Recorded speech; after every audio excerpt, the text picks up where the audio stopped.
መልካም ዜና ሐዋሳ ነዋሪዎች በሙሉ ታላቅ መንፈሳዊ ኮንፈረንስ ጂኤፍ ንክራስ ቲቪ አዘጋጅታ እናንተን ትጠብቃለች። አድራሻ የምትፈልጉ ሐዋሳ 01 መርጆ ኮስሜዳ ፊት ለፊት ላይ ታገኙታላችሁ። ቀንበር ይሰበራል።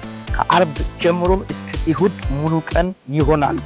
አርብ ከ11 ሰዓት ተኩል ጀምሮ እስከ ማታ 2 ሰዓት ተኩል ይቆያል። መርገም ይሰበራል። የዕለቱ ተጋባዥ እንግዶች እጅግ የምንወደው እግዚአብሔር ያከበረው ዘማሪ አይባል አዋጄ፣ ዘማሪ እንድሪያስ፣ ፓስተር ደረሴ፣ ነቢይ ተሜር፣ እኔ ወንድማችሁ በመካከላችሁ ይገኛለሁ። የማይሰበር ቀንበር የለም፣ የማይመለስ ጥያቄም የለም፣ የማይነጋ ሌሊትም የለም። አይታለፍም። ከባድ ነው ያላችሁ ያምራ በቀላሉ ታልፋላችሁ። ወንጌል ይሰበካል፣ ብርሃን ይሆናል። በኢየሱስ ክርስቶስ ስም አሜን። መቅረት አይቻልም።